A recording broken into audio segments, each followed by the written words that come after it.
Hi there, good evening to you. Welcome to another Fireside Chat with Eimear, and this is our 47th one. So just where I'm in conversation with a member of the Order of Bards, Ovids and Druids. Hi Lisa from Washington, you're very, very welcome. So just type in your name and let me know where you're from. There's Jane from High River in Canada, lovely to see you. Great. And Jenna, from Texas, sunny Texas. It's not so sunny here in Ireland. And Stefan, lovely to see you. Very, very welcome. So, and hi Anne from Montreal, lovely. Gabriella, Luna, lovely. Jim, greetings from, I can't see. Denver, lovely. Great. And hi Zane. The prettiest bit of Ireland. You're from, and then Pat, who's from the prettiest bit of Ulster. Absolutely, it is. County Down is an absolutely wonderful county. If you ever get to Ireland, Northern Ireland is also a must. Hi, Coyote from Ohio. Sue from Northamptonshire, lovely.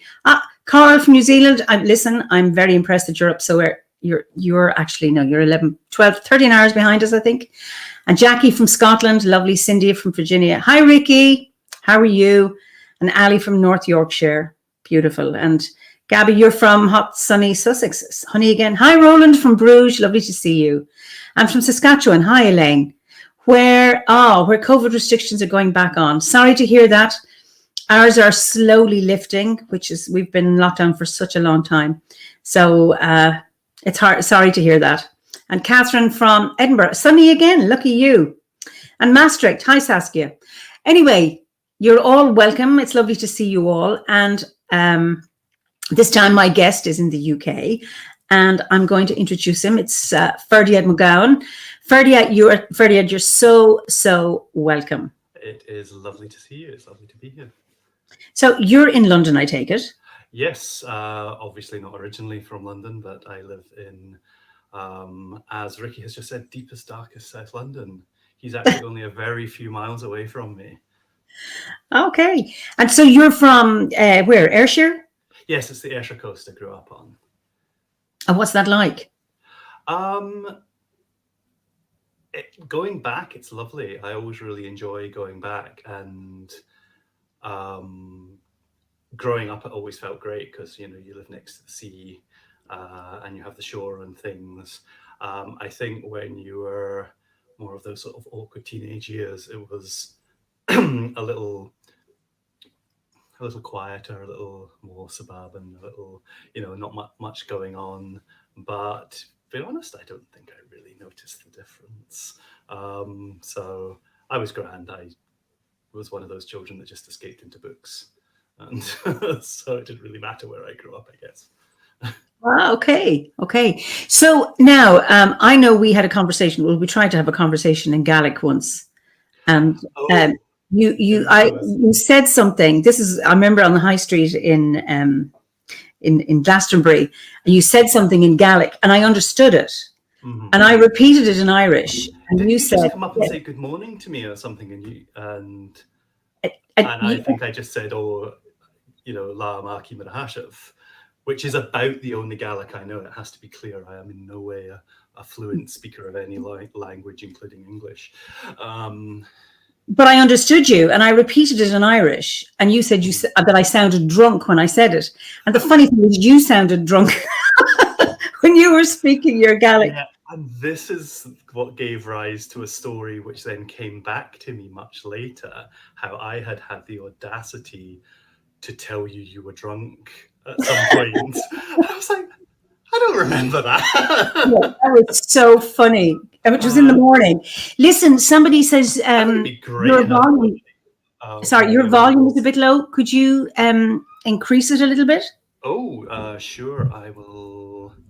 I think one or two people have said that your volume is a bit low. Right. That's my master volume going up. Is that any better? Okay, Anne, is that better? And somebody else mentioned it. So let us know if you can hear better. Or I don't know if you can turn up the volume on your own computer, because there's somebody saying it's quiet, that I'm louder than you are. Right. Let me just see if I can, without accidentally quitting out of this. I'm just going to try and up my microphone input.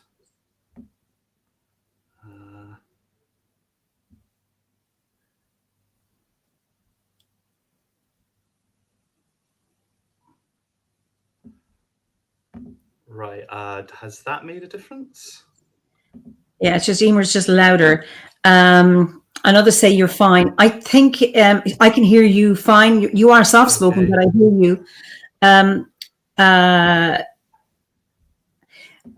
Sounds much better now. Thanks, Jenna. Right. I turned up my input a little bit, and I'll remember to enunciate a bit more. And don't sound so drunk. Okay. Don't sound so drunk. That I always found that really, really funny. I'm on herbal tea tonight, so there's no chance of. Okay. No chance of that. So, how long have you been in the order? Oh goodness, it was sometime around the early 2000s. I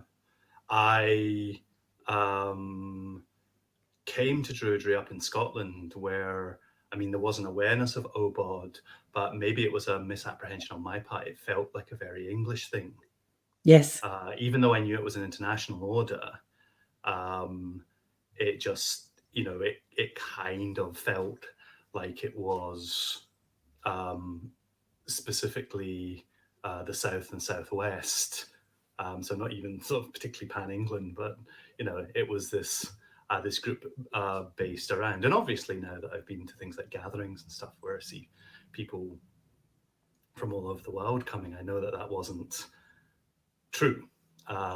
But that was the impression I got at that time for whatever reason. So I always kind of thought, oh, right, that's over there for if ever I want it or need it. Mm-hmm. So I was a good way into my exploration of the muddy forests of Druidry before I actually started my bardic grade. And then I stayed a bard for goodness knows how long. I like to think, that old story about, it takes 7 years for each stage of Druidry, 21 years to make a Druid, which of course completely ignores the fact that we currently have sort of, 11 or so years of formal education in just as part of our society. But I like to think it's a marathon, not a sprint. So just take my time and do it little bit by little bit, and go off and do something else, and then come back and go, oh yeah, I can do this again. That's the wonderful thing about the teachings within the order. It took me 7 years to do my bardic, and I think I was about the same. I think it was one of those things. It's like, oh, I better get done, or I'll not be able to keep using the excuse of, oh, it takes 7 years to do each stage. But then, of course, it never stops. Even if you finish all 3 grades, you're still learning. So it's that ongoing, continuing growing and developing all the time, which is lovely, because it never becomes a qualified druid, because it's not. Yeah, and that's one of the other things that I think I got in my own way a little bit about OBOD.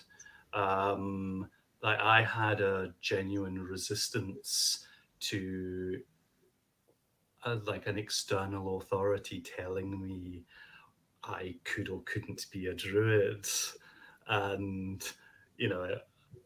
at the point where, I'd been participating in pagan and druid ceremonies and leading them and doing all sorts of things, and then I was starting at the beginning, and it was like the first time somebody said to me, oh, you're just a bard, I kind of felt, oh, and I know that's not what they meant. They just meant, oh, you're just at the beginning of your journey. At least I hope that's what they meant.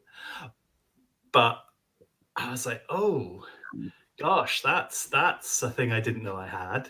But I guess that's part of the exploration, because for me, Druidry is so much about examining and choosing the relationships you have, with self, with other, with tree, with people, with, gods, ancestry, any of these things.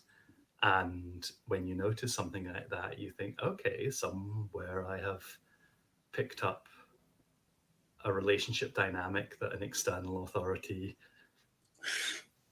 raises my hackles a little. I see Wendy Stokes mentions hierarchical. The interesting thing, I mean, the order isn't hierarchical. You know, it's kind of a flat hierarchy. I mean, there's a pathway you follow, but druids are never better than or more learned or more advanced or evolved than ovates or bards. And I think that's really, really important. Ricky has something, and this is, he says here, I think it's useful to remember that an OBOD grade is just that. It's where you are within the OBOD grades as a specific school of mystery tradition, and does not have to define where you lie in the wider meaning of Druidry. Absolutely, Ricky. And I think that's one of the strengths of the order. And I think maybe sometimes people feel, I'm Bard, I need to get through this so that I evolve myself more, when in fact, actually, it's the process of, like I said, takes you about 7 years, me 7 years. Paul was, Paul Corcoran was one of my guests. And when I met him, I think he was his third time, having done the Bardic grade 3 times. And now he's doing it again. And it's like, here's somebody who wants to revisit. And I mean, he's done all 3. But it's that willingness to actually have another look. That's what it's about. One of the things that I liken it to, because I get asked a lot by people fairly new to Druidry about the order, and I always do. I'm being very candid with you about the things which got in my way, or maybe I had the wrong impression of. Yeah. But I do actually think it's one of the better courses out there, because it gives you things which you can return to. And I hear that a lot, that people say like, oh, I'm popping through some of my Bardic Guernsey again, because I just want to do it. And I liken it very much, instead of thinking of like the hierarchy of you start at 1 grade and you ascend up. Yeah. If you do like a movement practice like yoga, which is obviously just about the movement practice, but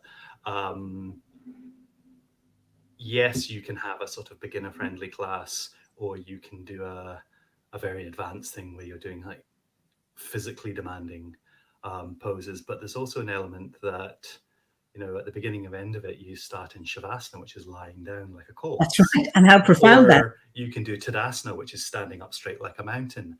And you can have been doing this for many, many years and be a teacher, or a master, or whatever that tradition might say, but you're still coming to that very simple activity, and you're having a humility with yourself and a gentleness with yourself to say, right, let's see what I get out of this today.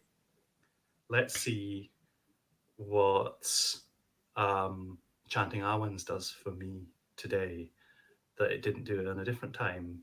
And that, I think, in whatever strand of Druidry you're in, has been one of the things for me, that I have been a Druid for 20 some years, and it's explained to me what my relationship with the world is. It was one of those things that when I came to it, I was like, oh, this is talking in ways that make real sense to me.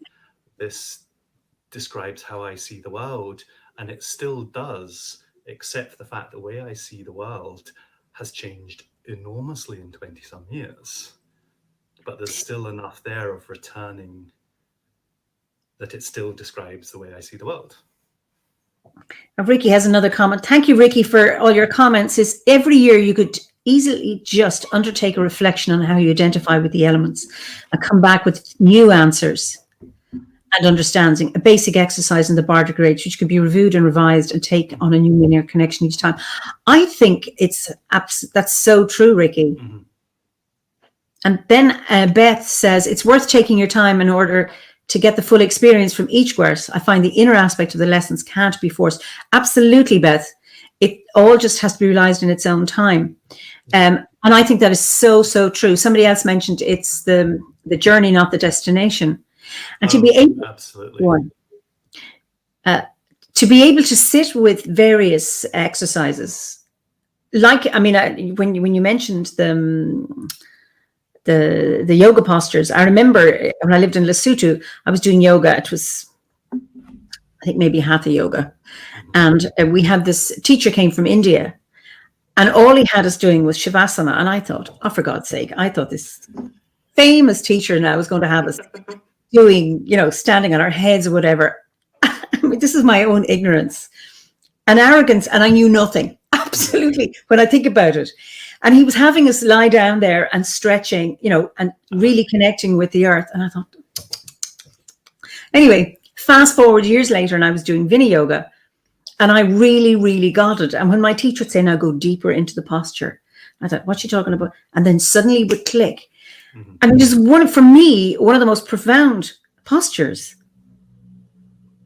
is to be able to lie on my back in the corpse pose. Yes. And it's like I go into an absolute a place of bliss, and it's that simplicity. So I got it in the end. The simplicity of it, where I was looking for a bit more macho stuff, thinking, well, I can challenge myself a bit more. Yeah. Oh, I must admit, I spent a good amount of my 20s wrecking my shoulders doing, endless sun salutations and stuff, and knowing nothing about yoga. Just, rocking up to classes at gyms and stuff and doing what I thought was, was doing the thing I was told, and I hadn't connected properly with it. What's that? The Dunning-Kruger or the Kruger-Dunning effect, where you don't know enough to know you know nothing. And it's that graph, isn't it, where you're confident. Once you know, if you know like absolutely nothing, you have low confidence. But once you gain a little bit of knowledge, your confidence skyrockets. And then as you gain a little bit more knowledge, it starts to tail off again because you suddenly realize how much you don't know. Yeah, that's right. Actually, I would say there's a lot of that in OBOD. I probably shouldn't go into too much detail, but no howlers, please, or not howlers. What do you call it? Spoilers. Sorry. Yeah. I guess in any of the OBOD stuff, there is that element where you think, oh yeah, I know what I'm doing. I know what I'm doing. I know what I'm doing. Oh, I really don't know what I'm doing. I would still feel that. I mean, sometimes people say, oh, I'm wise, and I'm going, if you knew how little I knew, you'd be so unimpressed.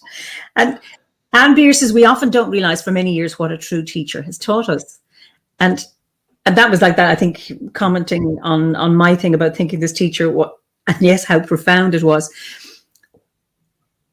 What kind of teacher, have you had not a true teacher, have you had a teacher that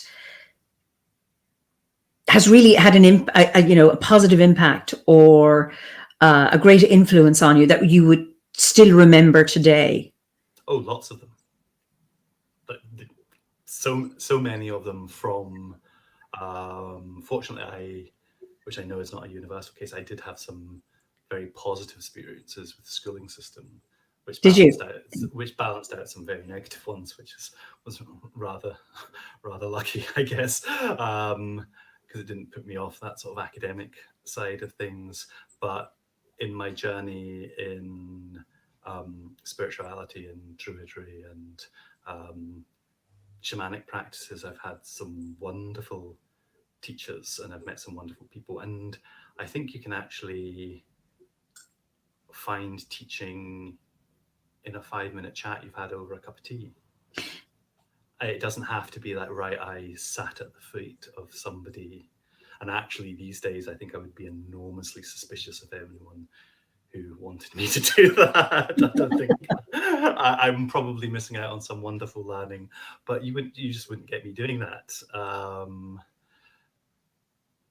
I'm much more wary of power dynamics and things now, and aware of the negative situations you can have where you have somebody who is set up as a sort of exalted figure, especially in a teaching thing. There is you have to, I think, to be a good teacher, have an awareness that everyone who is with you when you are put in the position of being a teacher, whether that's because somebody is looking at you as a teacher, or whether you are employed to be a teacher, or whether somebody has signed up for a course for you, or whether it's just that they look at you and they see that in you, and that may be projection on their part, but they have had that. They will learn from you.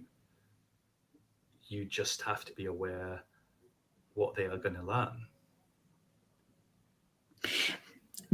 That is so true. And if you are perceived as very wise and all-knowing, and I have no doubt that you are, is that when in the, I mean, how often have I been in the presence of great people? And it's not people with titles. It's, I'm in the presence of somebody that I'm really fascinated with, or really, really impressed with. It could be somebody I met along the road. Like somebody says, teachings come from the most unexpected moments. And what's this other one? When the pupil is ready, the teacher appears. Yeah. But it's also what can be a temptation is to hand your power over. Exactly. When you get so impressed with the teacher, is like, well, I'll see what they say. They would know better than I. That you hand over your power. And I know from my own teaching, I teach adults. Well, I did in development studies. It's like, be aware of the power, but do not. I cannot take your power. Hand it back. And we do it in psychology as well, psychotherapy. Aware of that power dynamic, that you keep handing back any power that somebody gives to you, because it's not yours to keep, but to be aware of that. And there's not a lot of good modeling of that out there, because for many of us, if we have grown up in a spirituality and a religion, it has had that very top-down organization, and there has been the person at the front. Yes. Usually a guy, who is the sort of patriarchy figure. Yeah. They tell you what is the right way to do things, whether that's the right way to pray, whether that's the right way to live, whether that's the right way to do sums. And you surrender your power, as you say, because we're taught to. We're taught to by our overculture that that's the way things run. And I like the model of things being very much more invitational. And this is actually just earlier this evening, I was catching up. I'm a bit rubbish with social media, so I tend to get little backlogs. And because we've got the autumn equinox coming up at the weekend for my group, there were a couple of people who emailed or messaged me, and a couple of people who were new and were nervous. And I was trying to say to them, look, please see this as an invitation. So your presence is enough for however much you are comfortable with. So if you are brand new, being present may be absolutely enough for you, and maybe actually taking you much farther than you thought you could go. Or it may be that you want to have an opportunity, an invitation to take part and do something like call a quarter or bless a circle or something like that, or not. And all of that's okay, because it is an invitation. And that is right through all the course. We invite you to, if this feels right for you, you do it. And if not, then you leave it for another time. And it's also, you've come to this place of your own free will, and you're free to leave at any time. Yeah. And having that permission to come and to go makes it, I think, a very, very safe place. And I think, as you describe with those newcomers, I think they'll feel very, very safe. And that extends way beyond the actual event itself. One of the things I feel really strongly about is inclusion and diversity. So I've had, again, some wonderful teachers who have helped me make our meetings more accessible, simply by having a structure to them, making sure, when we meet somewhere, there's a place to sit down and go to the loo. Yeah. Have a quick cup of tea, because people may have gone for quite a journey, especially in London, to get to the place, and then making a map, like sending them a Google map with an annotation of, right, here's where we're meeting, here's more or less where we're intending to go for our ritual site, so that they can gauge, well, is my mobility or my energy levels or the amount of time I'm spending outdoors, is this going to be appropriate for me? I mean, I've been to wonderful ceremonies where we've done things, halfway up a mountain or on a beach at dawn with a tide chasing us, or actually there was a memorable time with an earlier version of Tamesis that I was in, where we went out to the Chiswick, which is this island in the Thames, Oh, which is basically a mud bank held together by willow and other pioneer plants. And it was ridiculous. And we were very lucky we didn't sink up to our necks in the duration it took to, hold a very brief ceremony. And that's great and all, but who is that leaving out? Who does that automatically means can't even consider coming to that? absolutely. So I've been thinking a lot in the last number of years about making events that as many people as possible can come to, and I've been learning from the people who have been coming, and we sort of tweak it as we go. And I'm hopefully getting it a bit more right than I did before, but I'm definitely not getting it 100% right. No, but it's the important thing is that you're open to people who might say, actually, I found this difficult, or is it possible for us to meet whatever, that you're open to getting feedback from people based on their needs, which I think that's what it's about. You're not going to get it perfect. No. But yeah, I think people need to be able to see that they could be part of that group.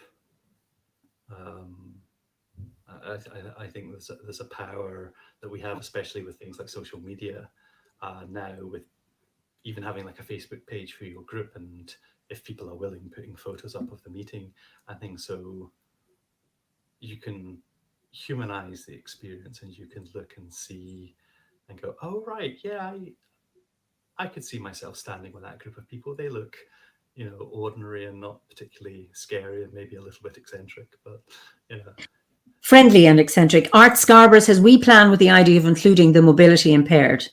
Absolutely, Art. My ceremonies are here, so people can come, and there's seats. We have in our grove, we actually have benches for people to sit if they need to sit, or if there's somebody that has a bad back and needs a special chair, then, or, a chair with a back, it's easy to put one out there, Yeah, but a lot of people don't think that. I genuinely had somebody a number of years ago say, oh, I don't think I can come. And I said, oh, that's really sad. You're of course welcome at any future events. And they went on to say that there was something going on. I can't remember the full details. They were having a bit of trouble standing. I have a feeling they had an operation or something, but I could be getting this wrong. And I was like, oh, well, would like bringing a folding chair help? Because they were coming with other people. They weren't coming on their own. And that person was genuinely like, am I allowed to do that? Am I allowed to sit down during a ceremony? I'm like, well, yes. And this person had been to all sorts of events, but had never seen that. So it had never been presented that unless you were able to stand for, say, an hour to take part in a ceremony, then you weren't doing it right. Yeah, and we have members who say, I see it on the tour, where they bring their own folding chair or stool, and they sit, and nobody thinks anything of it, no, absolutely. And I know in other events they've also decided not to use the tour to make it more inclusive for people for whom going up the tour would not be an option. That's right. So there's that tension between wanting to visit a sacred site. And the thing is about most sacred sites, well, I know the ones here in Ireland, they're not easily accessible. They're on a hill, or you have to go through a forest, or you have to go over stiles. So if you're, say, on a wheelchair, you can't do it. And there's that tension between wanting to have a ceremony in a sacred spot and then having a place for people that everybody can be. It's that that can be quite challenging. It is a challenge, and it's something I've thought a reasonable amount about. But I mean, for me being dare I say, an urban druid, you have to look for the sacred. Yes. We don't have a whopping great stone circle in the middle of London for handy use with, parking and disabled loos provided. But we do have lots of outdoor spaces. We do have places that have parking and that have disabled loos. And by being there and gathering there, we will make them sacred. Well, absolutely. And when I was in conversation with Ricky, being in Thomas's as well, he mentioned so many of the places that you have in London, so that you've quite a range of places. Now, we didn't discuss the ability or the mobility issue, but yes, you seem to have many. And then a lot of people, the viewer, thought, "Oh yes, that's a beautiful spot. I like that place," etc. I mean, I inherited Thomas's. I've been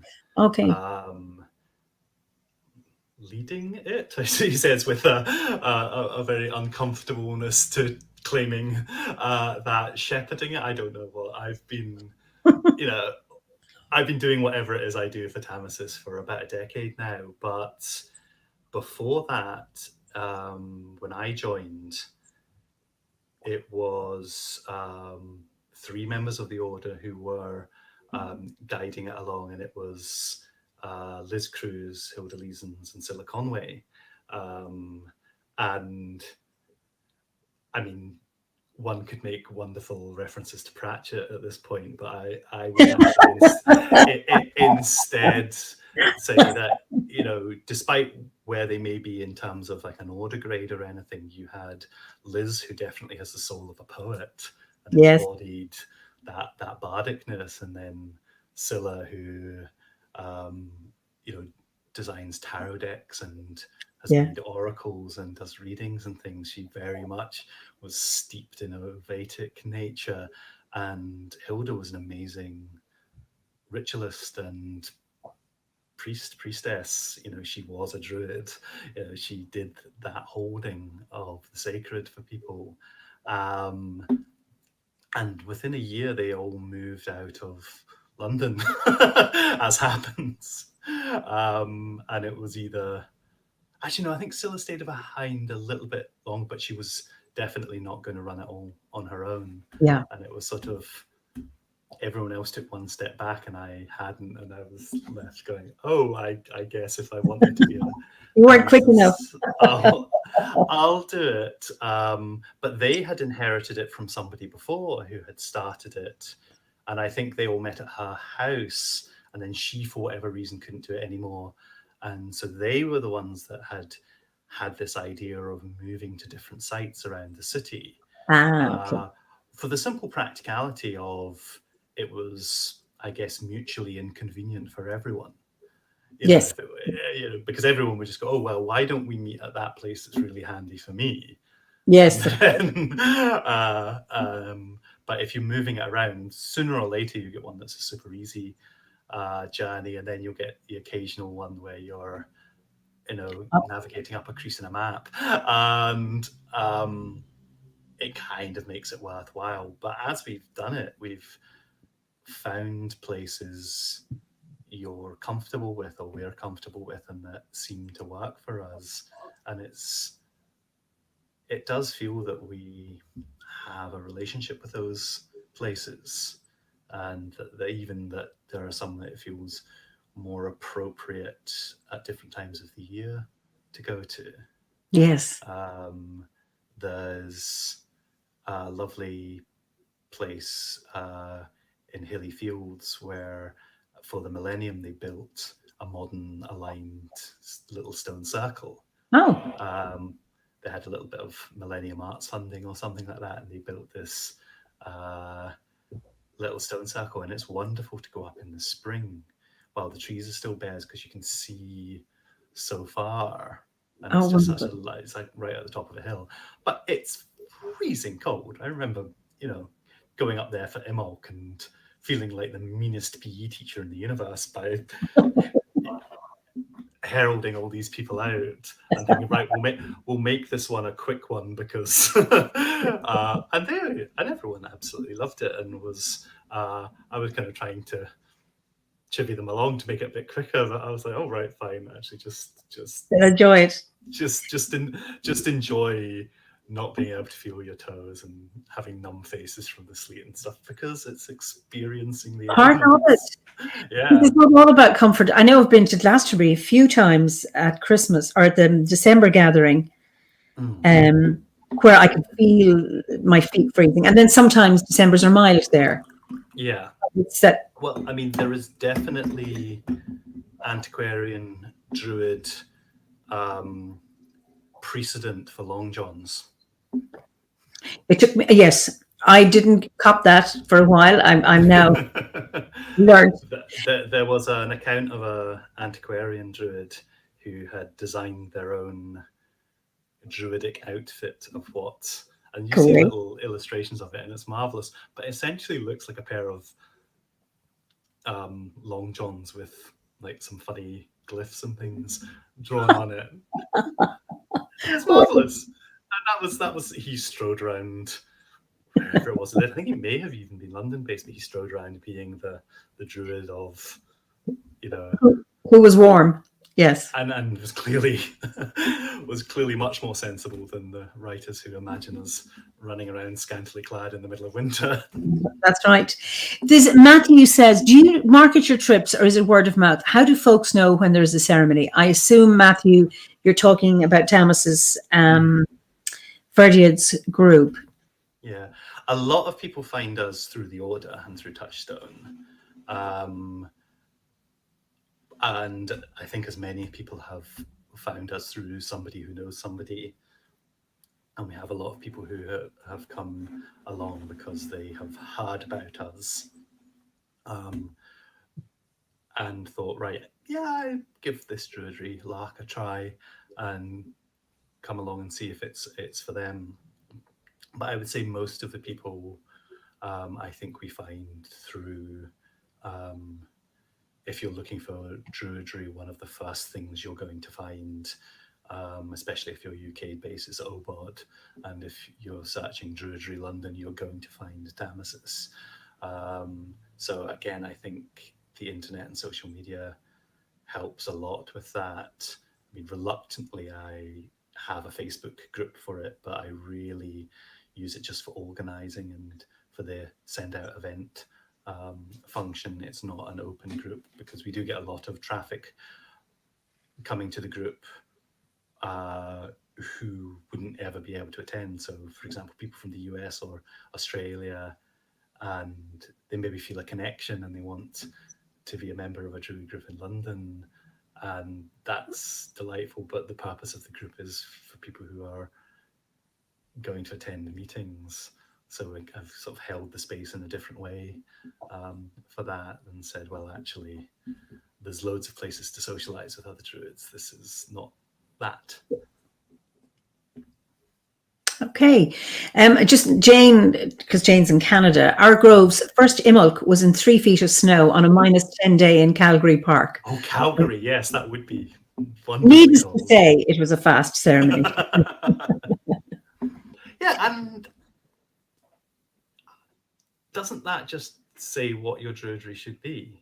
If you're going to be honoring the seasons, are you honoring the seasons to end up hospitalizing yourself with hypothermia? No, you're not.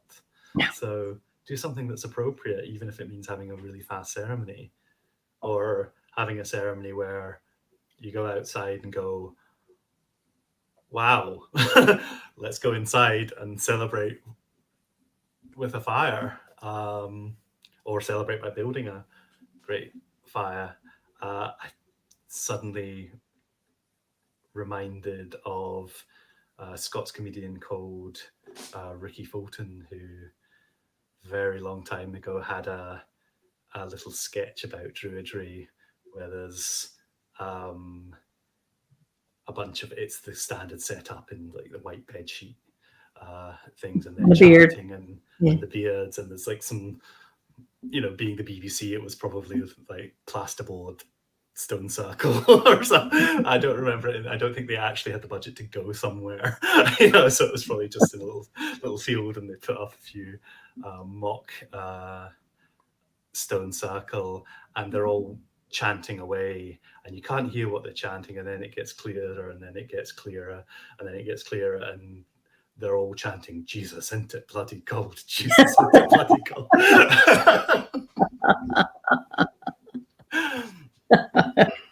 It's one of the things I love is the sense of humor that we have, and what Philip talks about.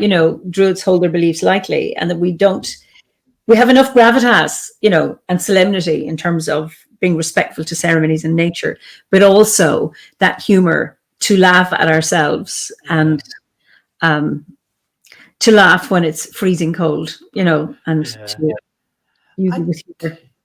See, I'm not sure if I would call that holding my beliefs lightly, though.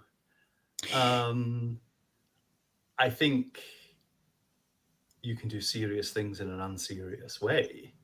And I think being willing to be wrong and being able to fall over with a smile on your face, as it were, is really important.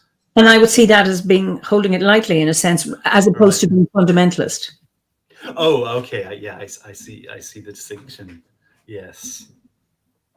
That yes, I think that's what it's about. That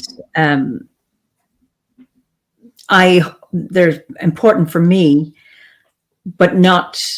I hold them so lightly that I don't need to impose them on somebody else. That's I think that's what I think is what Philip meant. That we're not hammering each other over our belief, the head or whatever it is.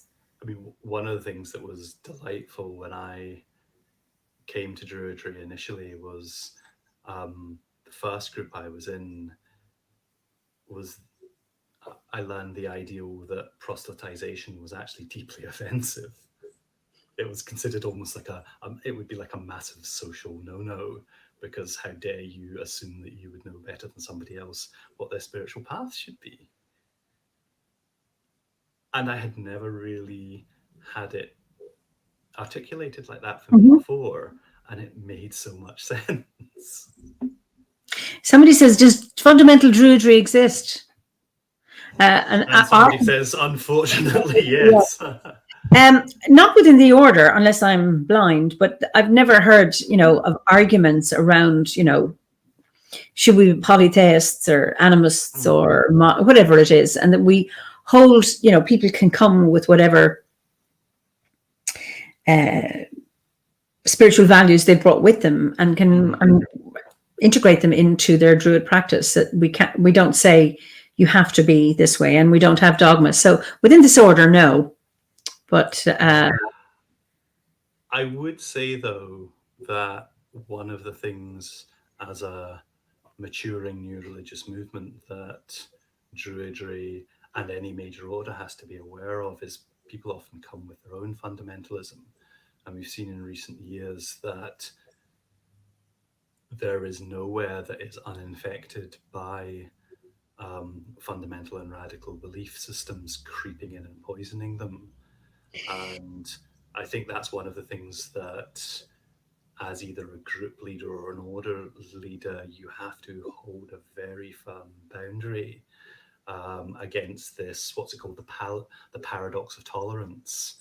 You have to, well, if you're a tolerant person, you should be tolerant of me espousing my harmful radical ideology. No, it doesn't work like that. And I've not experienced a fundamentalist form of Druidry where, I don't know, Druidry is supposed to become the new world order or anything, but I have encountered people within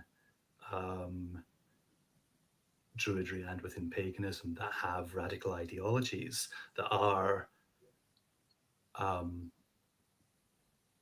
misogynistic, that are transphobic, that are anti-science, and that are homophobic, and all of these things that are racist. And all of these things do exist. And I think we do need to be very wary of the idea of, oh, it's all love, it's all light, we welcome everyone.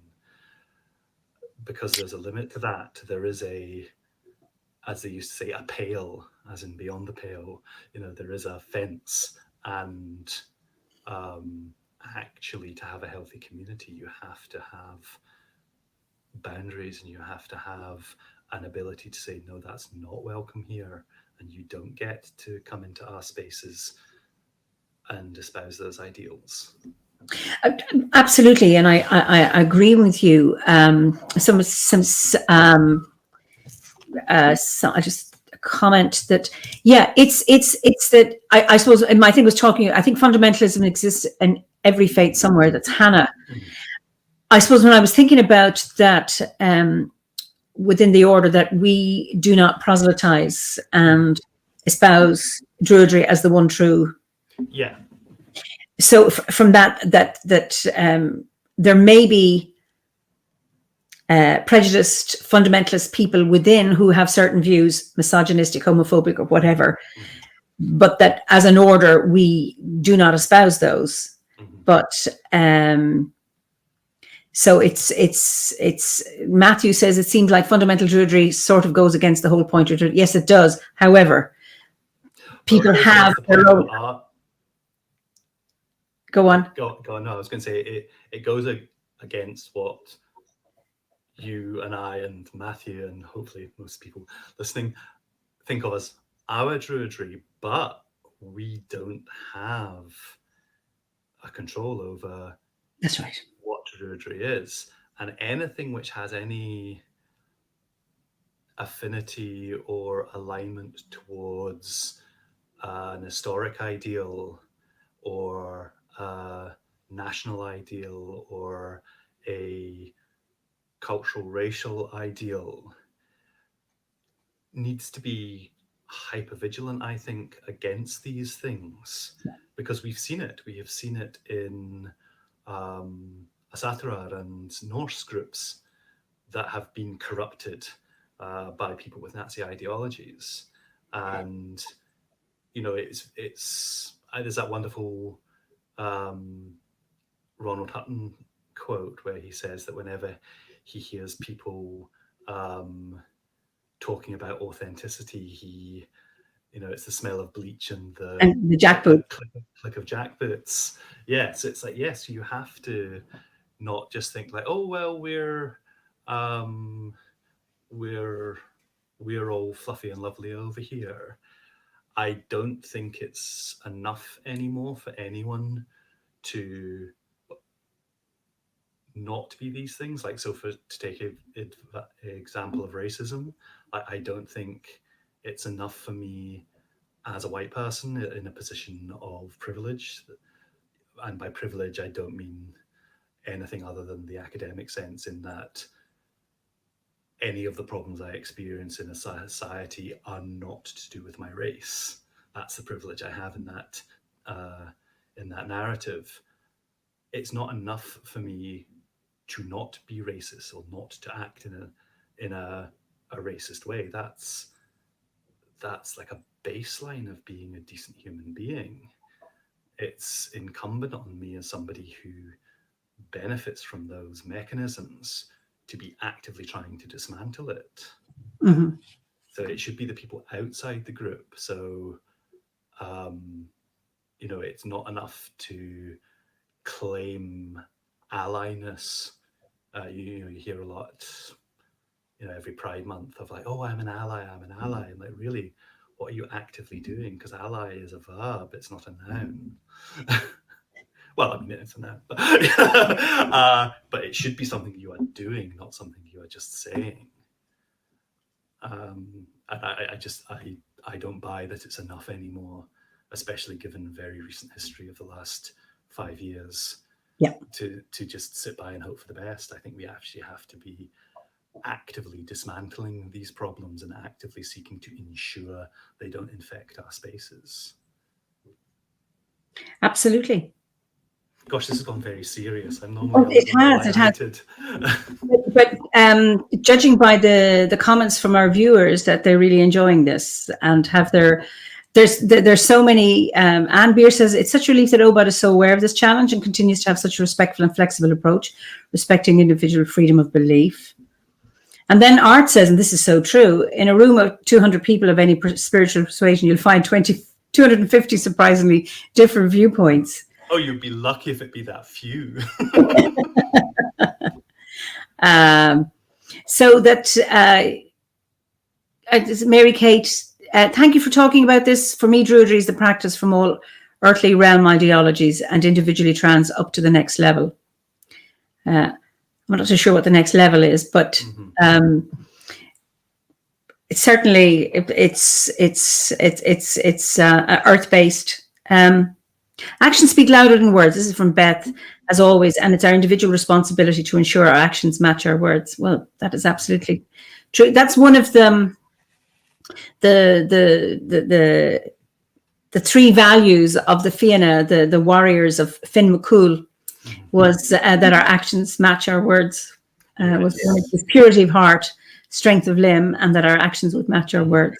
Yeah. Well, for me, a lot of it comes back to, the core of many modern druidries, which is the Gorsuch prayer. And I know there's various versions of McGannig's Gorsuch prayer, but the one in general circulation, you have, the first thing it's asking for is protection. So you've got to think, well, who do we need to protect? Yeah. And we're looking for justice, and we're looking for the love of all existences, not all existences except for the ones that are a little bit inconvenient. It's like, what existences are you actually wanting to protect and have justice for? So this idea of, there's that thing that is often a right-wing narrative of co-opting phrases or creating phrases like political correctness or liberal snowflake or things like that to undercut social justice warrior, which, if you think about it, I would wear that with pride. Actually, I have a badge that somebody made for me that says social justice druid. But yes, you want to fight for a more just society. How could that possibly be a bad thing? I think when social justice warriors become keyboard warriors, and there's not a space for me to say, I have a conversation with you and we're discussing something, and I'm trying to shape my thoughts, and I might be awkward and I'm not clear. So in a conversation, you can help me in the conversation shape what it is, help me shape my ideas. I may not be fully informed or clear about what it is I'm on there. So through the conversation, it's like an exploration as how do I feel about something. Yeah, that's exactly how I operate. I am one of those person that is a discusser, not a debater. I will often have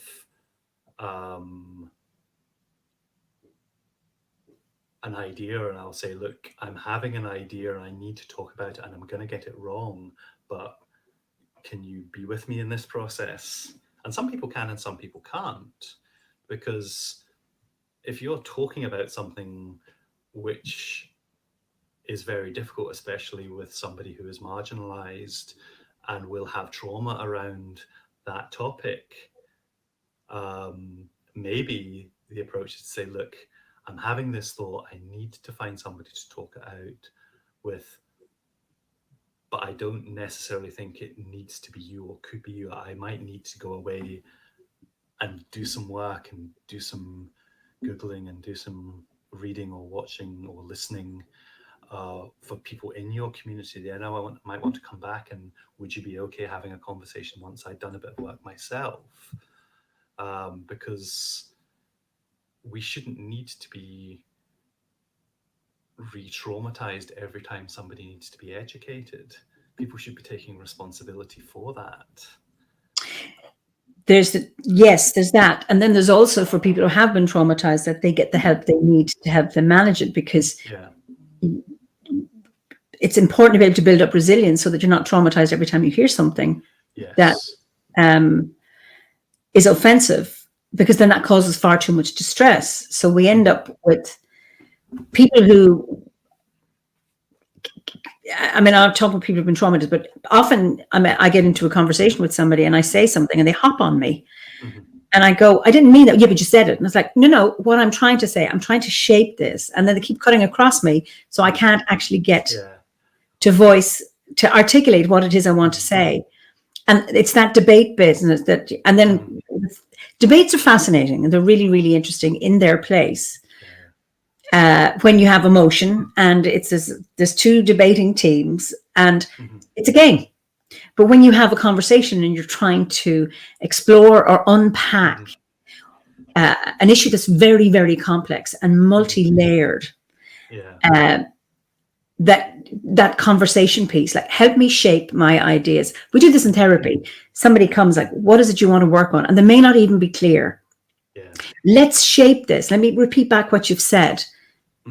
And then oh no, that's not exactly, yes, this is what I'm trying to, because we don't always have everything organized in our heads. And some people are really articulate and they can, with a first draft, flow beautifully and eloquently. And the rest of us mess around and make a mess. And it's that ability to sit with somebody as they shape their thoughts. Yeah.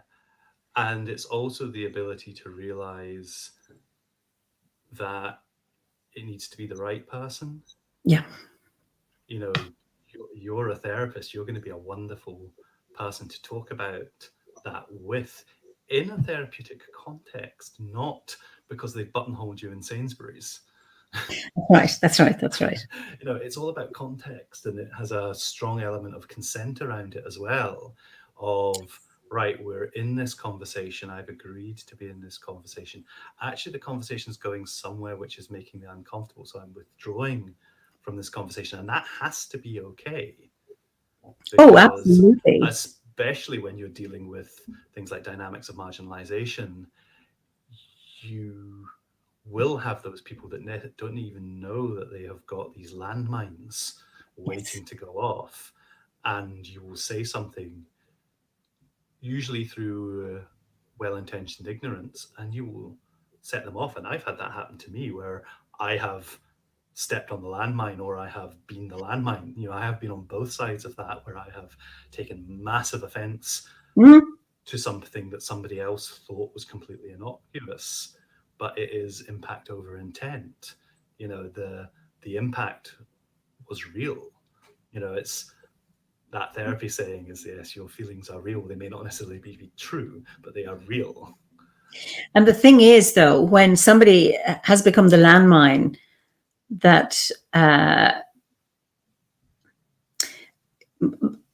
lot of people are saying they're really happy to have this conversation and somebody has been on both sides. Absolutely, Susan, and I too.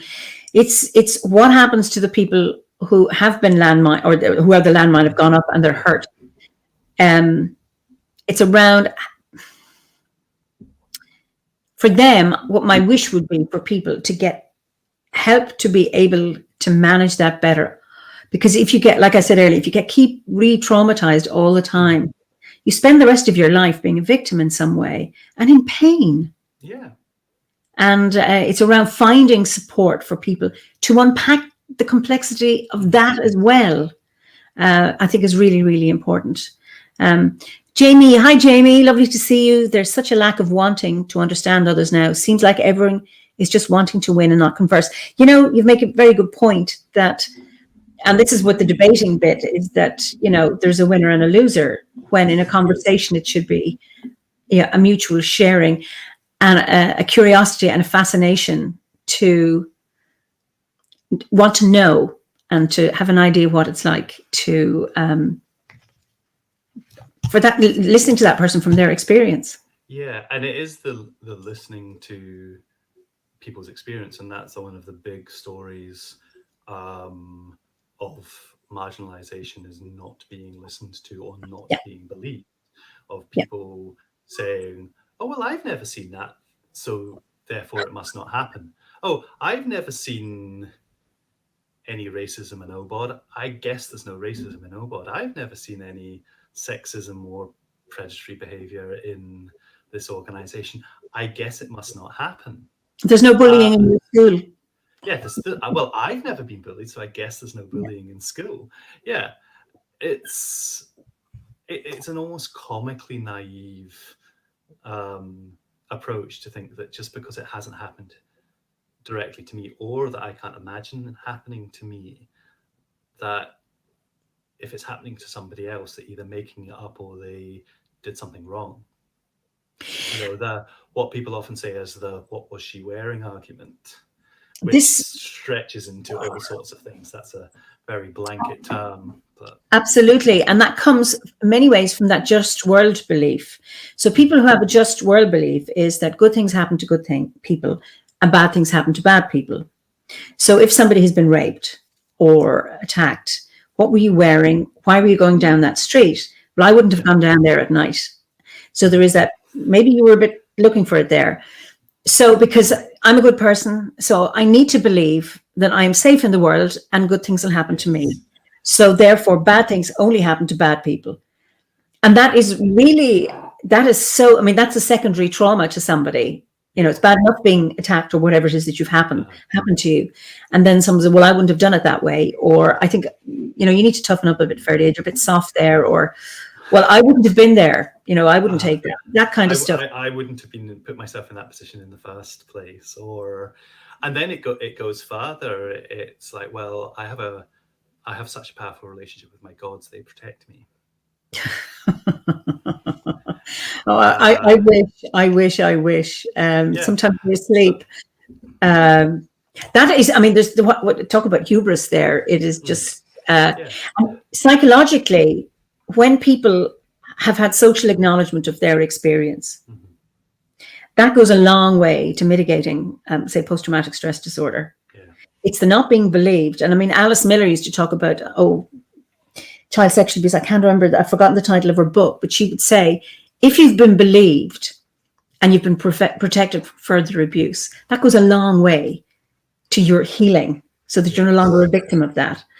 And that's like the big sort of top drawer stuff. That's like the real heavy duty stuff. And I do, apologize if this is, maybe we should have had a content notice for some of this for some of our listeners. But things like abuse and sexual assault, rape is the very high level stuff, no matter how commonplace it is. But then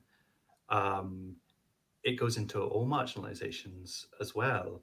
If you think of, the actual place I started thinking about it was, I started with the phrase in my mind, "nothing about us without us," which is something I learned from disability advocacy, that if you're going to be advocating for disabled voices, then it should be in consultation with them. You shouldn't be talking over them. And that's just the first place I had it, but it's practically universally applicable. But you get that in spiritual domains a lot, or in wellness domains, where if you have a disability or a chronic illness or something, it's a friend of mine who is actually a yoga teacher, and I have this shorthand of, "Have you tried yoga?" And it comes into the just world thing that you were talking about as well, that people want to think that, well, if they tried hard enough, they wouldn't be in that situation, or if they were just enough, or if they were pious enough, or if they ate the right food, or if they wore the right clothes, something, then that wouldn't happen to them. As opposed to saying, that did happen to you, I believe that happened to you, we need to make a big change so it's not happening to anybody else, and we need to, as a community, help you recover from what happened to you.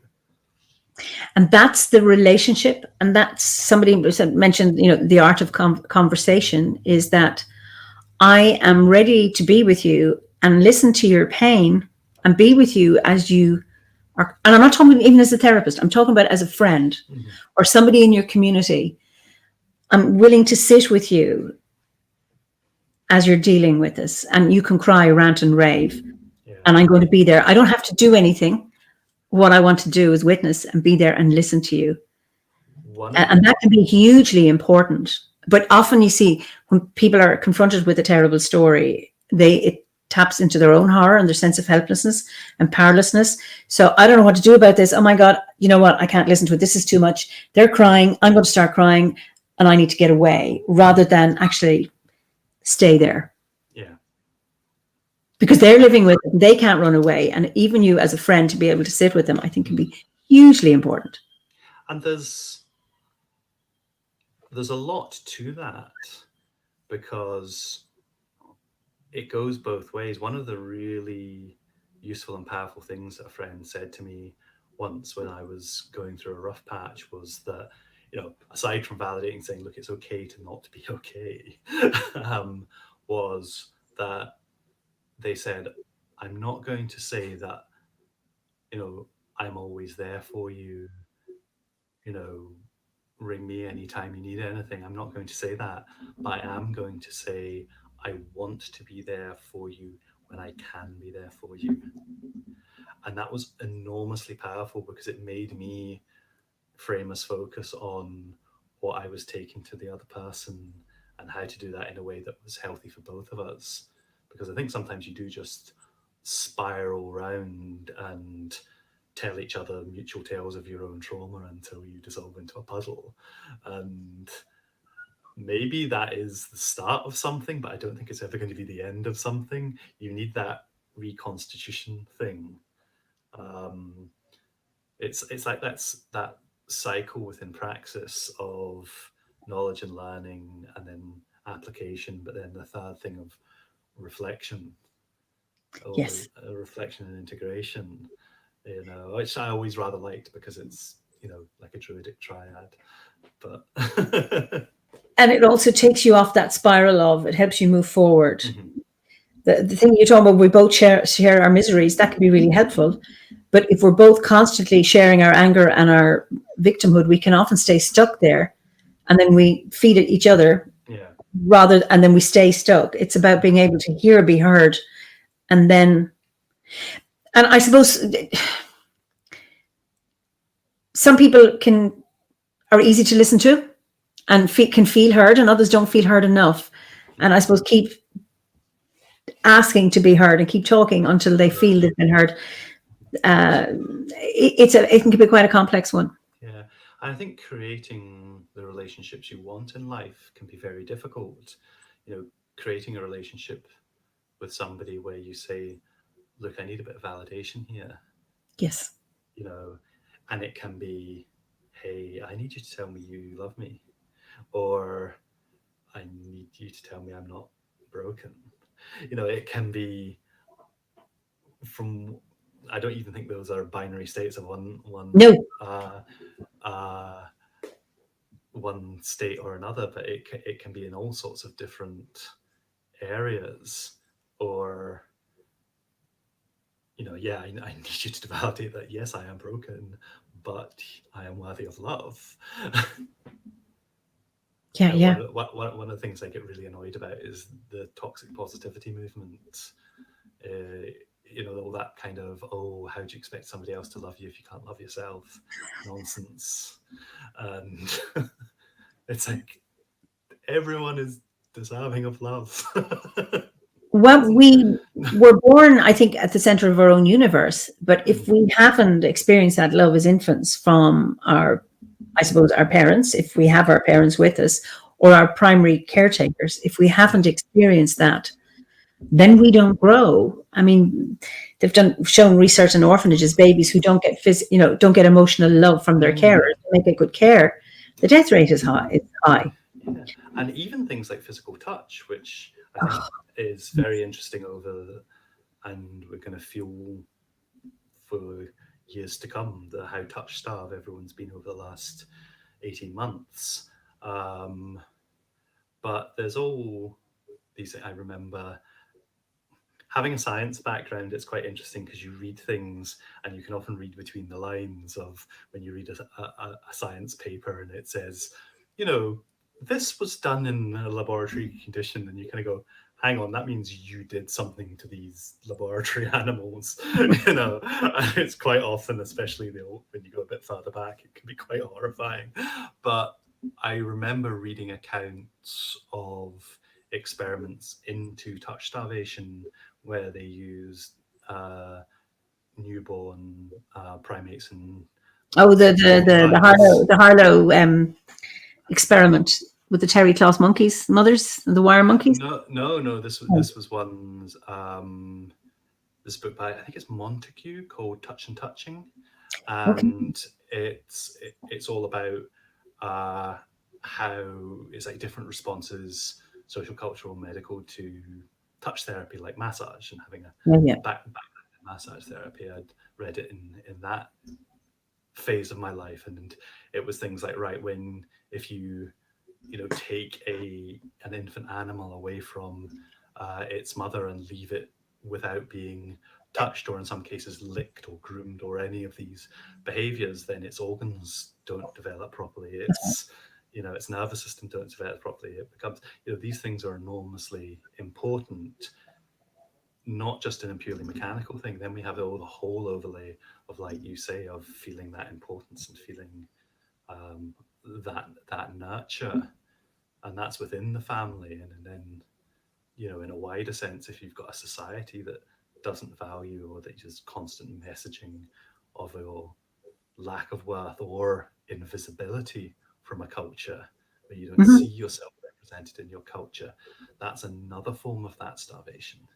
And it is, and it heightens your sense of isolation within that space. Yeah.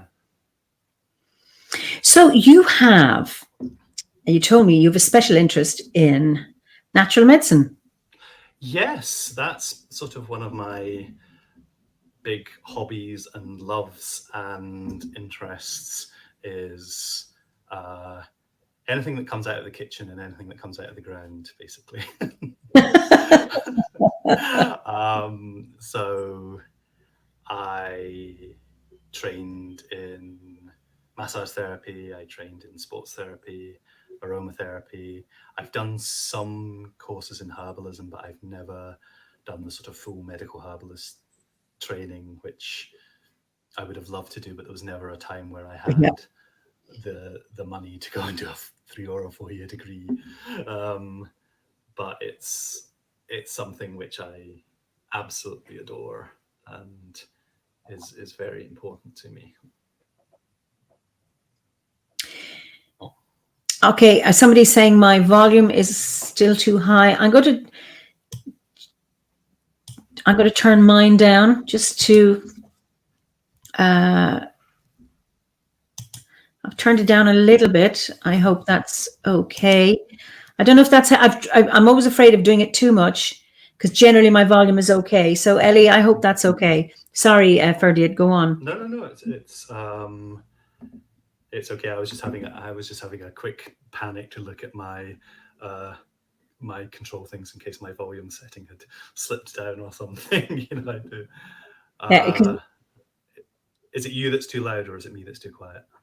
Well, it's one or the other. So anyway, I've lowered mine. I hope that helps, Ellie. Just to make it, because it's still very loud. Okay, that's Faith. See, some people don't have an issue with this. I'm going to turn it down a little bit more and see what I can do.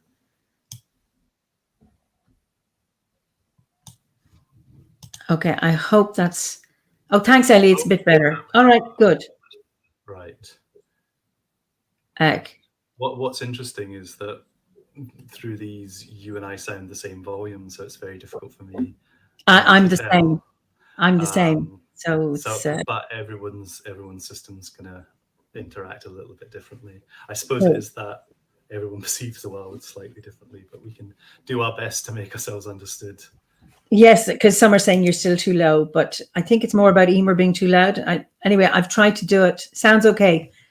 Yeah, I don't know what to do. Sorry about this. My apologies. Such as and mine as well, if it's anything to do with.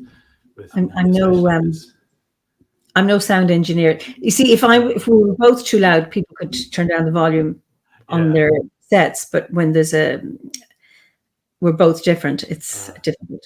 Anyway, so I remember, with your thanks, Chris. It sounds good to you. That's great. Anyway, it's. Could you sit closer to the microphone? Bronwyn is suggesting. Yeah, I can do that. Actually, that's the microphone there, so I'm pretty close, but I can scooch in a little bit more. Okay, I remember you. I met you in Glastonbury at a summer gathering, but I remember the last time we actually spoke, it physically was 2015 at a Druid camp. And I was astonished that it was that long ago.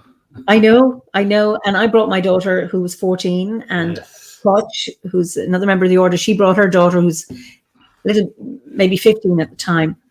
And it was fascinating because we took the girls to, you had a tea party with these wonderful cakes and fancy teapots. Do you remember? In a big tent? Gosh, yes, that was that was the Druid tea party, which I think that was the its unofficial name was the Big Queer Tea Party. Because it was ice cakes and fancy teapots shaped in all sorts of things. Yeah. It was something like out of Alice in Wonderland. Yeah, it was the rainbow members of the community were sort of getting together to do a bit of sort of solidarity and a bit of announcing that we were there, but also being open to everyone, and it was a lovely way to actually open. I was so pleased. I mean, it just felt, who doesn't love tea and cake, quite frankly. Well, this is it. Tea and cake is so nurturing and so welcoming. Had you had a cheese and wine, which is also very nice, it doesn't have the same warmth that tea and cake has. Yeah. And I think for me, it set the scene because I'm quite shy and it was my first Druid camp. Mm-hmm. But what really impressed me was your healing tent. Because you had Marcus, who was Balonius, who was a guest some months ago. And I remember Mouse having a lovely gentleman that I had a massage with him, and he was really lovely to the girls. But I was so impressed with the sacred space that you held in that healing tent. That I had been at a big festival some months later, and there was a big healing tent, and I thought, no, this is not like Ferdiad's tent. And I was so impressed because how sacred it is to have a healing space that people feel safe and held, and I was just blown away by it. And I've said that to many people, but I never got to say it to you because I haven't seen you since then. Well, I am blushing furiously, and I'm deeply honoured by that. But it was the thing. I actually ended up doing a lot more with that camp in different areas by the time I left it. But it was the healing area that I had come on to do. But there was very much the balance of it was Druid camp. So this was only one area of it, because you could have filled one of those massive 3-fold marquees with people giving out free massages, and it would have been full, because who doesn't love a free massage? Well, that's right. Some people it's uncomfortable for it, not their thing, especially in a public setting. But in general, you get a bunch of big hippies in a field together, and they're going to love that kind of thing. But it was keeping it contained and keeping it respectful to the people who were coming to get healing, but also to the people who were giving the healing. Yeah. That it wasn't like a conveyor belt. It wasn't. It was deliberately free. There are other festivals where you go in and it can be a pay what you want thing, or there can be a flat rate, or there's remuneration. But this wasn't that. This was, those people were donating a certain amount of time in exchange for a working ticket, and we held that boundary, I hope, very safely for everyone. But that included me essentially setting up the healing area as a temple. So I went in, and it was created in the same way as I would if I was doing a ceremony at home, and there would be wards and there would be blessing, and it would be held energetically. And then when we started and finished our days, we would form a circle, and sometimes we would sing a few Arwens, or we would chant something, or we would do whatever felt right just to join us together and hold us together. And what was really glorious is during the day we all sort of checked in with one another. We would look over and just give each other a little thing and check in and see how we were all we were all going. So it felt to me like a very lovely space to work in, and having somebody like Marcus as your number one person there helping Yeah. you out. He's just so wonderful at that kind of thing as well. He's such an intuitive, empathic person, and has the most incredible ability to get the best out of people and make them feel better just by talking to them. I shouldn't say just, because there is no just in that.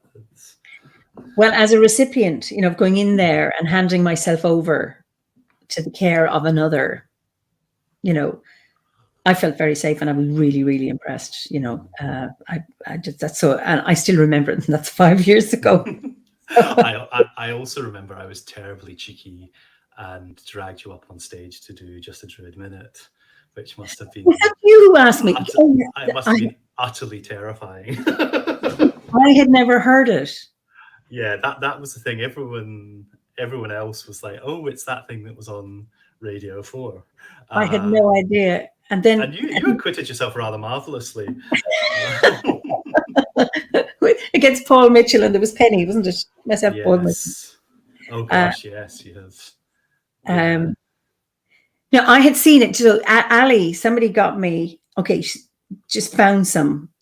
I don't know. It must have been on YouTube or something. This is Just a Minute, and I had listened to maybe whatever a minute of it before I went on. Oh no! It's good fun. It's that when you can just let go, and it was one of those very funny things that we did as a bit of a lark one year, and it just captured everyone's imagination. And then it was, "Oh, are you doing it again?" And then it was, "You better be doing it again," and it sort of spiraled.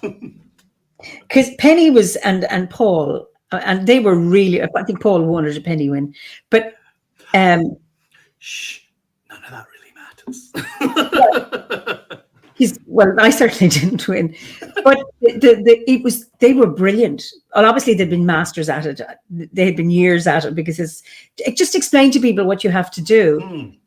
Yes, for those not sure, there's a very long-running radio show on Radio 4, BBC Radio 4, called Just a Minute, where the idea is you are given a topic and you have to talk for just a minute without hesitation, repetition, or deviation.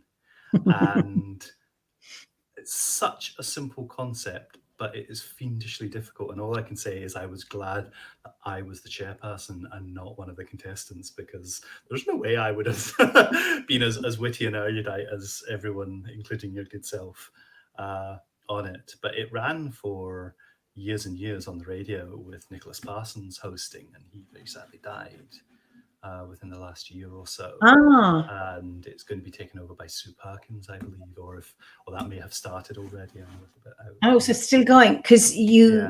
Yeah. We only did it something like 3 or 4 times at camp, like once a year.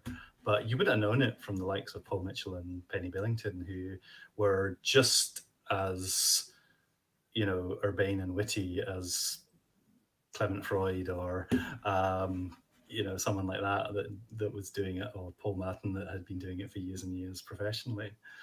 Oh, because I've just done it now. I've hesitated. I'd have lost. Or you go, or you say it again. Just hilarious. And then you can challenge people if they're telling a lie. Is that it? Well, no, that was an addition. The panelists, the chair doesn't adjudicate anything other than a challenge. So if you hear somebody hesitate, you kind of buzz in, or we had like rattles or something, I can't quite remember, to say, right, that was a hesitation, or that was a deviation, or that was a repetition. I've just done before. So it takes all of the things that you rely on in social communication and tells you you're not allowed to do them. Art Scarborough, Art is in New Orleans. We've done that just for fun. I'd love to hear a radio version. Okay. Yeah. Well, this was in the middle of a field, so it was not recorded. I think a couple of people put up like little clips of it up on YouTube for a bit, but I have no idea if they're still out there. Hilarious. Yeah. For me, it would be worth going to Druid Camp again just for that. Someone has just said, I am stressed just hearing about it. Well, it's one of those things that what you have to be is entertaining. Now, you can be entertainingly good or entertainingly bad. Yes. So I remember the year Dave did it, who had agreed to do it months before, and then kept telling me, like, "Oh, I'm gonna listen up. I'm gonna listen up." Didn't do his homework. And then on the day, he was like, I have no idea what I'm doing. And he was hilarious because he just kept, with that great wit he has, he just kept, the audience were eating out of his hand. And he kept basically saying the exact same thing on every topic until he got to a point where he would repeat himself or something. So it would be like, oh, so there I was going down the M24 on the way to a gig in Glastonbury, and I was going to play this song, and that's whatever. He would then trot out the same story in a different round, which didn't matter because it wasn't repetition within that topic. But he was terrible at it, but dreadfully entertaining. And so it doesn't matter at all who gets the points or whatever. It's just to make people laugh. Oh yeah, absolutely. And Ricky says the current series began on the 6th of September, Radio 4 and BBC Sound. Oh, that's great. I will be catching up on that because that's been something I've loved for many a year. Oh, he's even given the Ricky is such a sweetheart, isn't that one? Isn't he? You need to get him on as like your sort of producer or editor or something, and he can do all I think so. Well, actually, there's so many. And he was a wonderful guest. We both cried. I watched it, and I must admit I had something in my eye when I was watching it as well. Yes. He was just, talking about his time, and he was just recovering from COVID as my guest, and but talking about his time in the lighthouse when he was working there in the early days of HIV and AIDS. It was so moving. Yeah. And we're talking about our conversation about being with somebody in their pain and being able to hear them, and they were quite, I suppose, groundbreaking in that they were hugging, touching, reaching out to people who had HIV without the fear and all of this, and how important that was for people as they were dying, because so many people died in those days, and obviously now with the treatments, less people are. Yeah. But how wonderful it was for him and his colleagues to be able to work there and to support people. So it was really, really moving. Now you've had COVID this last year, and you've been really, really ill. And yes, that's a story which actually this time I am going to say, if there's, they say if anyone of a sensitive disposition, this would be like a content note. If you've been affected by COVID or if you've had a loss, and we're going to talk about that, please be aware. So might be time to go make yourself a cup of tea, or if you're watching on replay, maybe pause or something and just make sure you're ready to listen to stuff, because yeah, I think we've been. I was expecting this to be a lot more lighthearted. I don't know why I'm in such a serious mood tonight. But we've gone into the really deep stuff. But no, that's great. You've brought it out of me somehow. It's obviously what needed to be said. But yes, I nearly died. I was in a coma for 5.5, nearly 6 weeks after developing very quickly breathing difficulties from having had like a mild cough midweek and getting tested, because working in school, actually it was just before the schools reopened in March. I was like, I better not go back in with a cough because that's going to freak everyone out. So that's what I was thinking when I booked the test. It was, I better just be on the safe side. I'd been working from home and I been seeing no one. I didn't expect that I had been infected. I mean, it must have been something as mundane as going to the supermarket, because that was really the only contact with places where people went, because I was only, sat at this desk teaching lessons, or would go for a bit like a Labrador. I'd take myself out for a walk a couple of times a day just to keep my sanity vaguely intact. And yeah, I remember on the way to the test on the Friday, I felt like as I was walking to the test centre, because they say, "Oh, don't get public transport," I was feeling wheezy and I was feeling like a bit congested. And I thought, "Oh, actually, no, this is more than a bit of a cough. This is actually, I might, this is a bit serious." And then it came back as the test later that evening that I was positive, and by Saturday night I was hospitalised. I went down that quickly, Ooh. and I was having breathing difficulties, and yeah, they told me within an hour of being admitted, they had to put me on like a high pressure oxygen thing. It's almost like a super powered CPAP machine, um, that my blood oxygen, they could maintain it by forcing oxygen into my system, but it wouldn't maintain on its own, so that they were going to have to sedate me to help my Mhm. breathing. And I was sort of like, well, I guess you know what you're doing, off you go. Um, and I kind of really didn't know how serious it was at that point. And in a way, I guess I was lucky I slept through the worst of it, because there was 5.5 weeks of my family and loved ones and friends. Uh, Actually, there were a group of people who I know an Yeah. enormous amount of thanks for, who were, uh, Ricky was one of them, Theo was another, Dan McKenzie was another, who they were saying like melt more wax was their kind of catchphrase That's for right. it.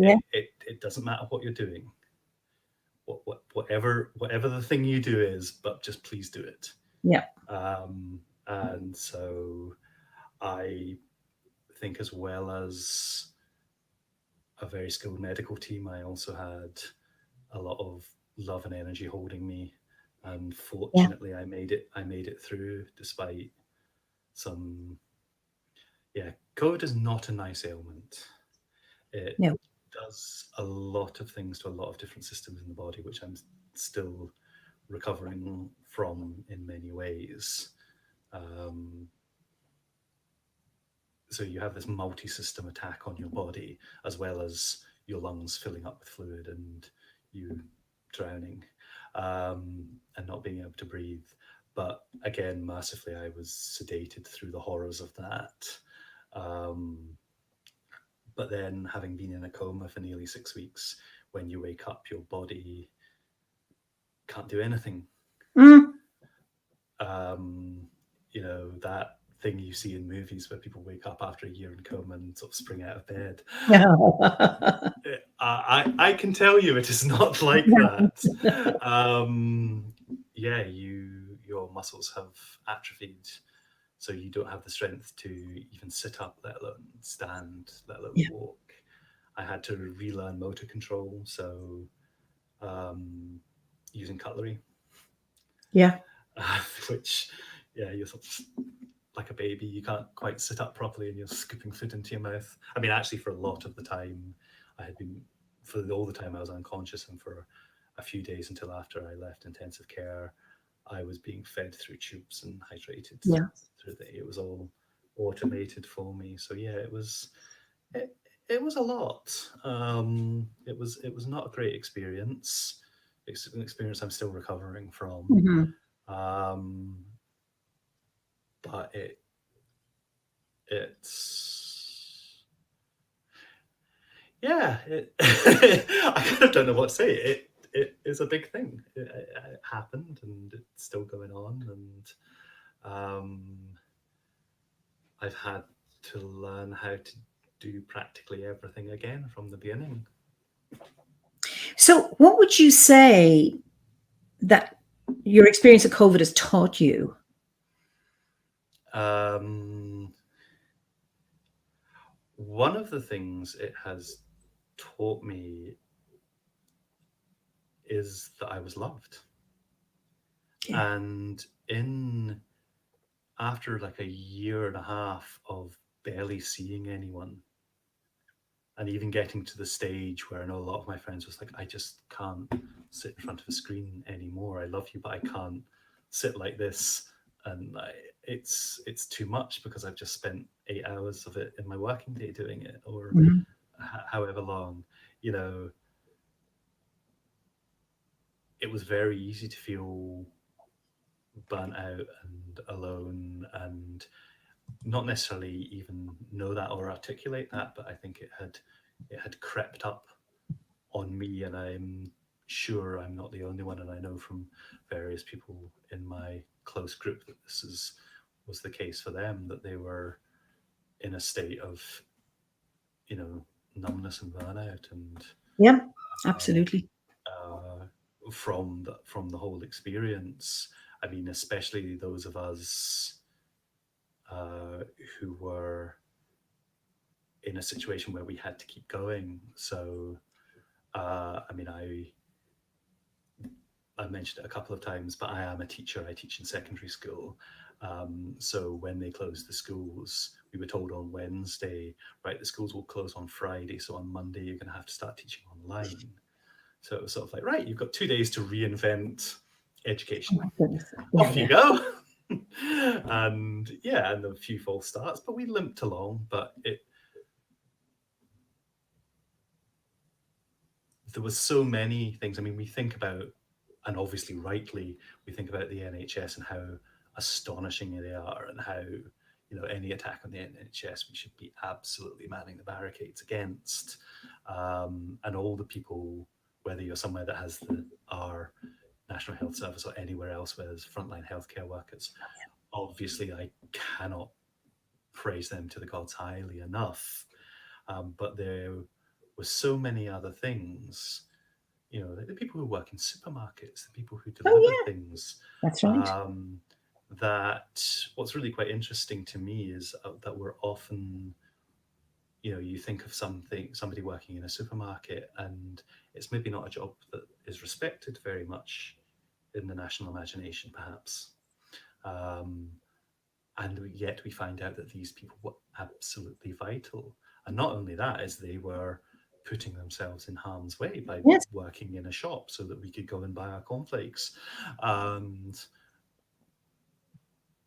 all of that, I think, showed our society in a very different light. But the people who were working through had a different set of problems than the people who went through all of the difficulties of not having work, maybe not having money, or if they were in a furlough scheme, how much of a shortfall that was, and all the stress and worry that had.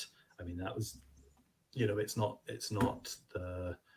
a competition. Everyone just had a different type of horrible to deal with.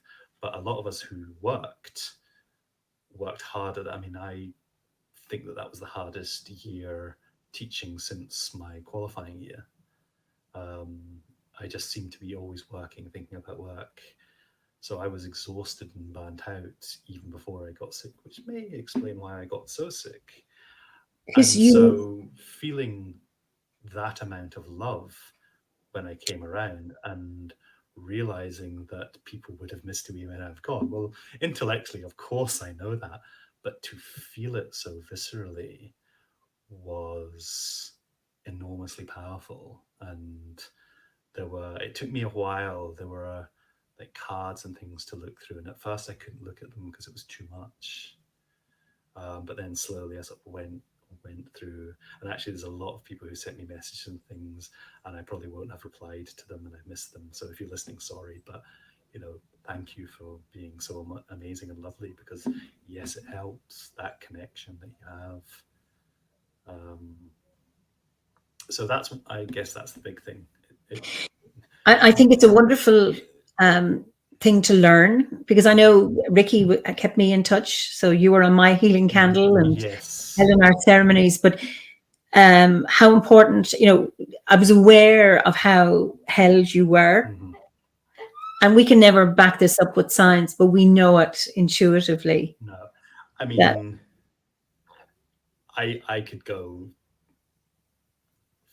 very off the end and talk about some of the things I experienced while I was in a coma that give me a great deal of belief that I was being helped. I sort of patched together things, because funnily enough, when you're in a coma, you don't know you're in a coma. yeah. So I had these things very much like memories that felt realer than dreams. Oh, really? Yeah. And I'm not sure when or where they came. in, whether that's a constant process under deep sedation or whether they're all crammed into the time when they start weaning you over a course of several days Okay. and raising you out of that deep sedation, whether it all kind of, there's like a log jam and it all comes piling back. But yeah, I had very coherent memories of, I mean, daft stuff. Like I remember going to see a play in the West End. And of course, there's no way I could have, because one, coma, and two, the theatres have been shut for a year, you know. And so I had this weird thing of having to sort of sort through my memories like a deck of cards and go, yeah, that one was real. That one's definitely not real. That one I'm not sure. Oh. I mean, one of them that fortunately wasn't true is that when I came to, I was convinced that one of my sisters had died of COVID. Oh, okay. Because I had a clear memory of it. Wow. And then when one of the medical personnel said, you know, it's your sister who is the one that is like my next of kin on my list. And I'm like, well, you can't tell her because she's dead. And she's like, we talked to her this morning. And I was really confused. And then it sort of started to become clear that this was not the case. But there were other things. It's a bit like that Wizard of Oz thing where Dorothy wakes up at the end and goes like, well, I had the strangest dream and you were there and you were there and you were there. There was some of that going on as well. Okay. Fortunately, sans flying monkeys and. But... Mary Kate asked, Mary Kate, yeah, this is interesting around your sense of time. Did it feel long or short, the coma? Or do you have a sense of time regarding the coma? I don't have a clear I don't have a clear idea of, I can't place a timeline on the memories or the brain processes I was going through in that time. I do know that I had no idea that I had been unconscious for 5, nearly 6 weeks. Yeah. I think it's a bit like dreams as well. You know, you don't know how long a dream is. Yeah. You know, you might think I was dreaming this all night, or I kept going in and out of it, or it could be 2 seconds, 2 minutes. You have no idea. Yeah. I know, because people say that actually you can do a lot of dreaming and it feels like a really long length of time, but it's just it's almost like that thing in a film where they will cut between one scene at night to another scene in the morning, and it represents the passage of time. Yes. But it's been 3 seconds on film. You know, I wonder if there's I don't know. I'm not a neuroscientist. I don't know the ins and outs of how these things work. But there was definitely stuff going on while I was under. Where and when and how it happened in terms of the level of sedation or the various instances where I was quite close to passing. I don't know. Okay. So, I mean, a number of comments around, you know, you're well now. I mean, you're obviously still in recovering, but you're back teaching in school physically again? I'm on a phased return, so I'm going in for 2 half days a week. And that is currently a big physical challenge for me. Okay. And a big mental challenge for me. But what I'm very glad of is that my workplace is being very supportive. And as one member of the staff said, who's involved in the sort of HR side of things, was said, well, we owe you as a member of staff the same duty of care that you show to our students when you teach them. Oh, you know what a place to work. I know, and again, I may have had something in my eye when I had that. It was like, wow, because that has not been my universal experience in the teaching profession. I will say no more than that, because I'm so impressed with that person. Still a profession I'm in, but yeah, they have been, and the way I've looked at it the last few months is that my job has been to look after my health. Yes. There's a little saying that I have amongst my friendship group that I was actually having a deeper conversation with somebody recently, and about how seriously I take this. And it's like they were saying, like, this is almost a spiritual practice for you, and actually not even an almost, this is a spiritual practice for you. It's something I call Rule 1. And Rule 1 is that prioritizing your health is always the correct decision. Yeah. And so if you have plans and you need to cancel, some of my friends will have just contact me and say, look, I'm going to need to Rule 1 today. Okay. And again, this is something that is not something I came up with. This is something that I have collected and been modeled to me in things. I've got some wonderful friends who will even say, well, thank you. I'm really glad you're taking care of yourself. And of course, I'll be delighted when I do get to see you. But the experience of being thanked for cancelling plans was something which was so important when I experienced. I thought, I want to be able to give this to other people. And it's something I've been doing for a number of years. And actually, I'm so glad because I've paid a lot of that forward. So this year, it's like, right, I'm collecting in on all of that. I'm cashing in all of these chips. Any goodwill that I have accumulated, I'm feeling okay to use it. Oh, that's wonderful. Bronwyn has a question. What are you able to do to help your wellness and recovery? Do you have any? Oh, goodness. I mean, there's a lot of physical stuff that I do. I have like physio routines that I go through twice a day. Rest is really important. So I have to tell myself, no, you schedule this time and rest. Schedule this time, and you are not doing nothing.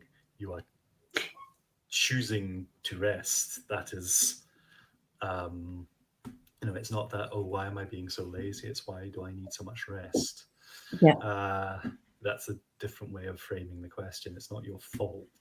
It's something you need to do. But I mean, I have made myself a herbal mix, which I drink as well, which will hopefully support some of the systems.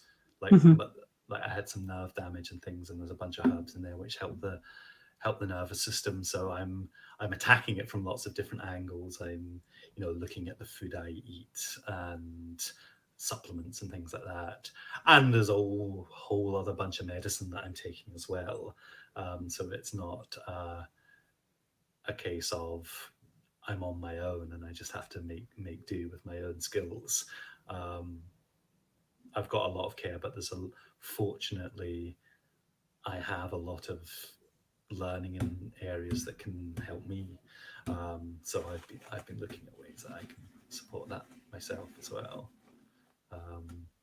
So yes, it's for a lot of us, it's a slow process, and also we've got the joys of what they're calling post-COVID recovery or long COVID, where we get to have symptoms. It's the gift that keeps on giving. Oh, it has been such a joy talking to you. The comments are lovely. Despite the miserable, serious stuff that keeps coming on, and I have just. What people are saying, it was a Juniper says, thank you so much for sharing this, and so good to see you looking and sounding so well. Clearly surrounded by such love. Mary Kate says, you look fantastic, Ferdiad. Well done. So Bronwyn says, blessings, Ferdiad. Gentle walks in nature, I guess, if you're able to. I have been doing that. That was, you often talk a lot in recovery about sort of short, medium, long-term goals. And one of my first goals was, getting far enough. Actually, one of my first goals was getting far enough to go to a barber, because I hadn't had my hair cut in 3 months, and I looked like Cargon. You look like Gandalf. You look like Gandalf. Oh, this is something which I have been now told by more than one person, that I am now completely white. I was grey before. Oh, lovely. White.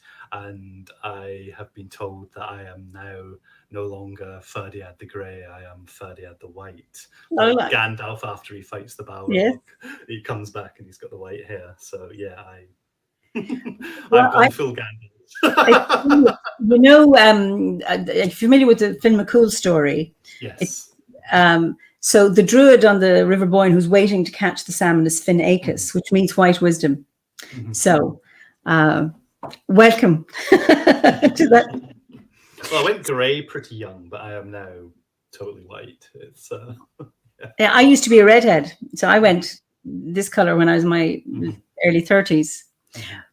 But it's great to see you looking so well. And Roland from Belgium, you know Roland, what a wonderful talk. You're remembering tea and cake.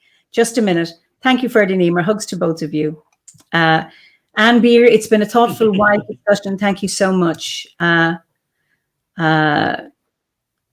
says, I had COVID a year and a half ago, still recovering. Take good care of yourself. Long recovery. If you need fresh Montana air, come visit. What a delightful invitation. And from Pat Booker, congrats on surviving the Balrog. Long may you continue to thrive. Oh, bless you, Pat. And I mean, she's not unfamiliar with it either. Pat was my first guest on a Fireside Chat. So listen, I was conscious I'm only going to do this for an hour because you need to rest, and we've gone nearly towards the 2 hours. And I had budgeted for 2 hours because I knew your show was normally 2 hours long, so it's fine. I would have stipulated beforehand. I would have said, look, there was a time when it would have been like any minute past 9 o'clock, you would have seen me slowly. That's it. Yeah. Well, it's lovely that you can stay up to almost 10 o'clock. This is me staying up late these days. Wow. It's been such a joy talking to you, Ferdiad, and it's lovely because I remember, when you were in intensive care and Ricky keeping me abreast of everything, and you were the only person I knew of in intensive care, and just always that being there, and then to see you and to hear of you coming out and getting the updates about as you were slowly healing. And it's lovely to see that you're well enough to have a wonderful conversation, and to hopefully that you're going to continue to heal. And I look forward to whenever we can meet physically, Yes, it'd definitely be something that it's always a delight talking to you through any medium, but oh, you're so sweet. No, it genuinely is. I know we had our little technical check on which is a disaster. And you were having all sorts of issues, which I'm glad have been resolved, but it was just like, oh gosh, I'd forgotten how much I enjoyed speaking with you, and that meant that I was looking forward. I came off that technical check thinking like, oh, is it Thursday yet? Can I? That's a little reference for a bunch of geeks out there who will get that. Is it Thursday? A reference. But I was like, I want to do it now because I want to have this conversation. So thank you for letting me have the conversation with you. It's been an utter delight. I'm going to let Ricky have the last words. Thank you, Ferdiad, for being Arch Druid Dude at Tamaseth, and you for being OBOD's Arch Druid Dudette. I'm not a net. I'm big. I'm small on the outside. Grand to hear you both chatting. It's been such a joy. So I'm just going to switch you off, but stay there because we're going to look at the comments afterwards. I just want to say goodbye to everybody. Okay. Well, goodbye to everyone. Thank you for listening, and I'm glad you made it this far. So listen, thank you all for joining us this evening, and it's just wonderful to read your comments. So Ferdiad and I will look at the comments too, and really, really appreciate your feedback and your input. And I look forward to seeing you next week for another Fireside Chat. And just to remind you that we will be holding our online Alban Elfed Connacht or Autumn Equinox ceremony for the Order this Saturday, the 18th at 7 p.m. UK time. And it will be held by the Driegrove from the Netherlands. So look forward to seeing you then, and hopefully see you next week for another Fireside Chat. In the meantime, have a good week, and blessings of the season to you all, and may you all reap a wonderful harvest. So until then, slán go fóill.